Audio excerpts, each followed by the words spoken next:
Thank you very much, everyone. Thank you. We continue to see evidence that our aggressive strategy is working and working at a very high level. Nationwide, the percent of tests that come back positive has declined very significantly. Last week, roughly 38% of the tests in New York were positive. This week, that number is down to 28%. New cases in New York are down 50% compared to a week ago, and fatalities are down 40% over the same period. In Louisiana, the rate of positive test resulted declined from 25% down to 15% in the last 7 days alone. 18 states now show a decline in a number of positive tests in the last 7 days. So over the last 7 days, been very, very significant progress. Half of all Americans live in states that have now taken steps to open their economies. Just yesterday, Governors Gavin Newsom, California, Tim Walz of Minnesota, and Bill Lee of Tennessee announced additional plans to restart certain sectors. We ask every American to maintain vigilance and hygiene, social distancing, and voluntary use of face coverings. We're opening our country. It's very exciting to see. We have a lot of talent involved, from governors down to people that just stand there and help you with the doors. There's been tremendous talent involved and tremendous spirit from our country. The country is a great place, and it's going to be greater than ever before. I really believe that. I think there's going to be a tremendous upward shift. I spoke with Tim Cook today of Apple, and they have a good sense of the market, and he feels it's going to be a V. The V is sharply upward later on as we actually get it fully open. Today, I signed the Paycheck Protection Program and Healthcare Enhancement Act, providing $320 billion to keep American workers on the payroll. $30 billion of the Paycheck Protection funds will be reserved for small financial institutions, including those that serve minority and distressed communities, extending vital relief to thousands of African American and Hispanic American small business owners and their employees. The bill also delivers $75 billion for hospitals, so badly needed for hospitals. They've taken a very big hit. And medical providers in areas less affected by the virus. Hospitals and doctors should work with their state and local health officials on ways to safely resume elective medical treatments and care. Under the CARES Act, we're sending direct payments to millions of American workers. More than 80 million Americans have already received their payment, $3,400 for a typical family of four. $3,400. That's great. And you deserve it.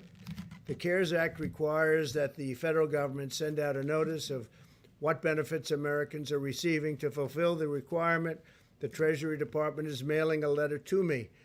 It will include the amount, their economic impact payment, how it will arrive, direct deposit, check, or prepaid debit card, as well as a message to the nation letting each American know that we are getting through this challenge together as one American family. And that's what's been happening. The whole world is watching us. You have 184 countries out there that have been hit, and now it's probably higher than that.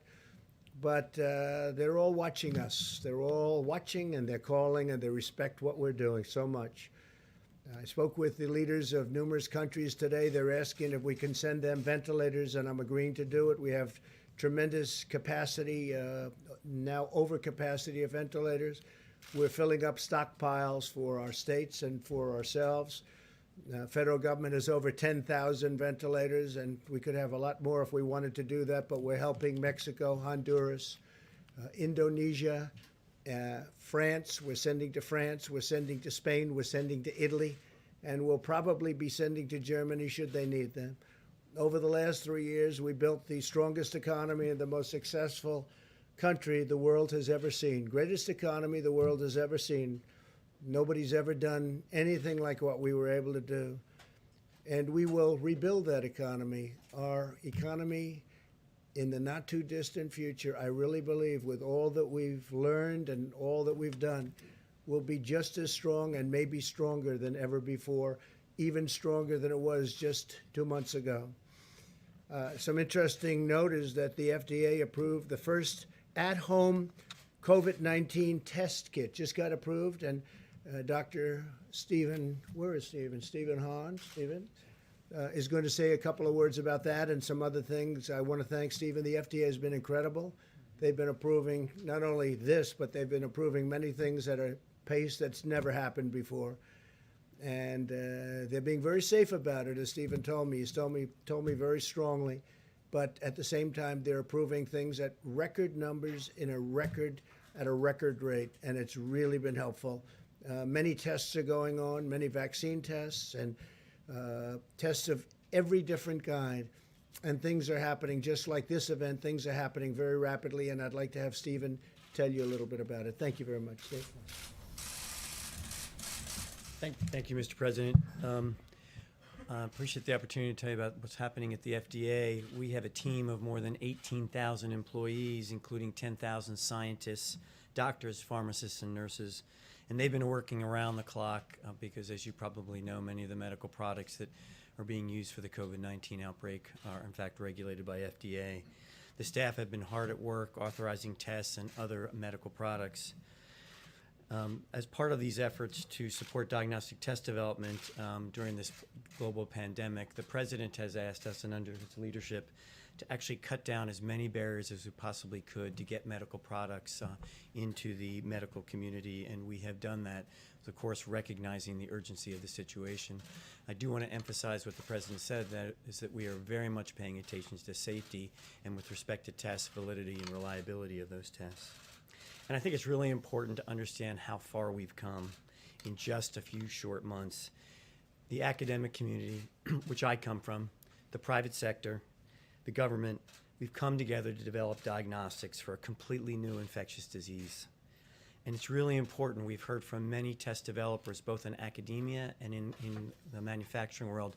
This normally takes years to develop. You've heard Dr. Birx talk about the fact that HIV tests have taken many, many years to develop. This has happened in weeks and months. And we've been laser focused on working with both industry and academia to actually make this happen. To date, under our emergency use authorization approach, we've quickly reviewed and authorized 63 tests, both diagnostic as well as serologic, that is the antibody test.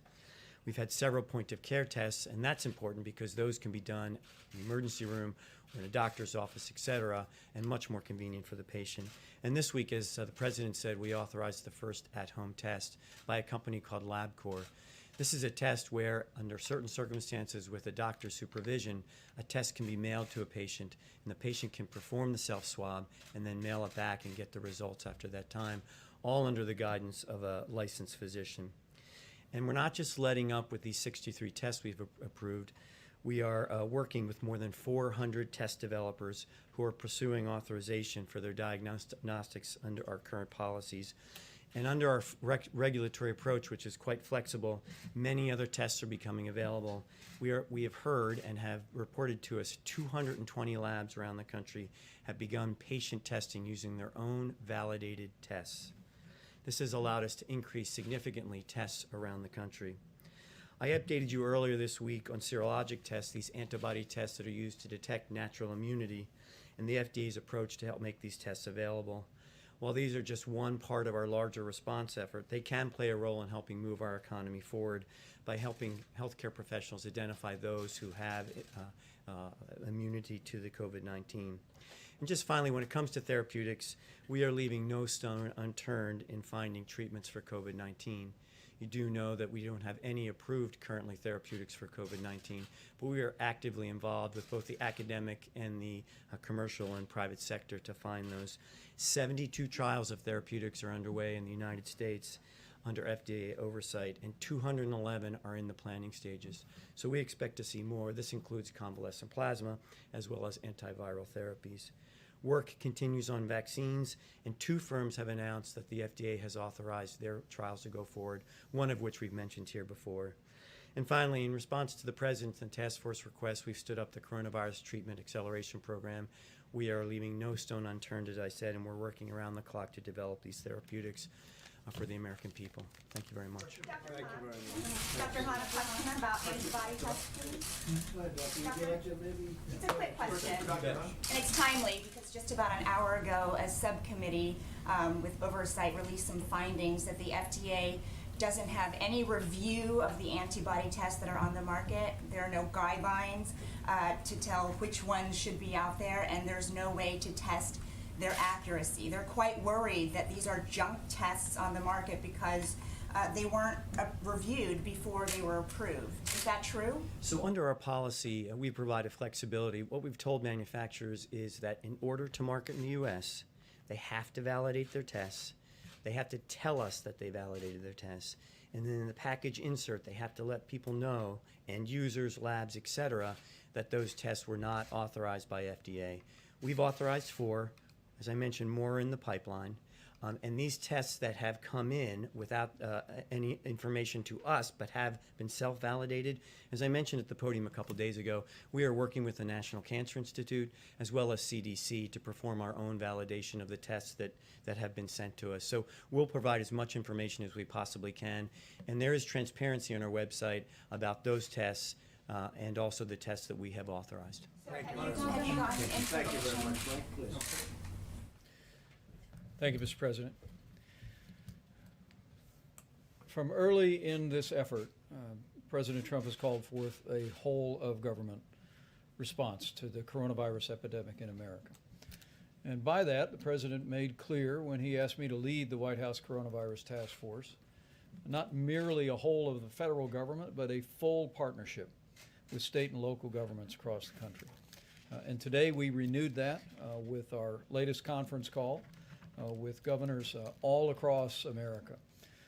We've met with them today specifically to speak about the progress that our governors are making, expanding testing across the country. And we were pleased to hear about the extraordinary and rapid progress that governors are making. At the outset of the call, where we had more than 50 of our nation's governors, we of course had Pete Gaynor of FEMA report on progress. More than 35,000 National Guards stood up, 5,000 active duty military deployed in 10 states. And we were also pleased to report that FEMA, HHS, and the private sector have coordinated the delivery of shipments to states around the country, including nearly 67 million N95 masks, 105 million surgical masks, surgical gowns, shields, gloves, more than 10,000 ventilators, and more than 8,000 federal field medical station beds. Beyond the report that we provided to the governors, we assured them that at the President's direction, this is one team, one mission. And we made it clear to the governors that we know we're all in this together. And the partnership that we have forged together really begins with mitigation efforts. It moves to making sure our healthcare workers have the support they need, but also testing is in the forefront of all of our minds. We're working to make it possible for every governor to access the existing capacity to enable our states to be able to reopen responsibly under the phased approach that the President unveiled 1 week ago. A little bit of context, you may recall that 1 month ago, all of the testing that had been done in America, 80,000 Americans had been tested. But as of this morning, 5.1 million Americans have been tested for the coronavirus. A quick reminder to our fellow Americans, and this was something from our scientists today at the task force, we reminded governors of this as well, that as testing increases dramatically across the country, cases will increase as well. But people should not be discouraged by those numbers. We are looking at very positive trends in hospitalization, in emergency room entrances, and we continue to see, as we've said at this podium every day over the last several weeks, we continue to see positive progress, not just on the West Coast, but even where the coronavirus epidemic has most deeply impacted in areas of the greater New York City area, New Orleans, Detroit, and elsewhere. On our nearly 2-hour phone call today with those governors, we heard of the progress governors were making in implementing the resources that we've been working to provide them, not just the medical equipment, but also, as you recall, that map a week ago that showed where all of the equipment is all across the country in all 50 states. Governor Cuomo joined us for the call today. He spoke favorably of his meeting here at the White House, Mr. President, and his recognition that testing is a partnership between the federal and state governments. As Governor Cuomo said today, he understood that the federal government works with national manufacturing and supply chain, and the governors deal with the labs to expand and implement testing at the state level. Governor Cuomo also explained how he's using his licensing authority as a governor to stand up the more than 300 labs that can do coronavirus testing in the state of New York, and we congratulated him for his leadership in that and urged other governors to use their authority similarly. In Tennessee, Governor Bill Lee told us that he's deployed the National Guard to stand up more than 20 drive-through test sites. They're testing 10,000 people a day, have already tested more than 130,000 people in Tennessee, and they expect to surge another 15,000 people in testing sites this weekend in Tennessee. Massachusetts is an area we're continuing to watch very closely as cases have not yet stabilized, and Governor Charlie Baker, after he thanked us, Mr. President, for the Army Corps of Engineers deployment of 4 field hospitals, he described how they have rapidly expanded testing all across Massachusetts. We commended him for that. In the beginning of March, he said they had just 1 testing site in the state of Massachusetts, and now, thanks to Governor Charlie Baker's team, they have more than 30 testing sites. Minnesota Governor Tim Walz reflected on the call today about the partnership he's forged with the Mayo Clinic, the University of Minnesota, and State Health Department. They're actually collaborating to perform 20,000 molecular tests and 15,000 antibody tests per day. And I'm looking forward to traveling to the Mayo Clinic in Minnesota on Tuesday of next week to learn firsthand from the governor about their efforts across the state to expand testing. Iowa Governor Kim Reynolds gave us an update, Mr. President, on her progress. She's literally tripling testing capacity in her state through a partnership with the private sector, with the University of Iowa and Iowa State University. She also launched the testiowa.com website, which actually creates an access point for people to fill out a questionnaire about whether or not their symptoms or circumstances would justify a test. She said in the first 72 hours, 150,000 people went to the test site to receive an assessment, and Iowa is now testing 4,500 people a day in their state. In Indiana, I spoke also today with Governor Eric Holcomb. They've tested 72,000 Hoosiers to date.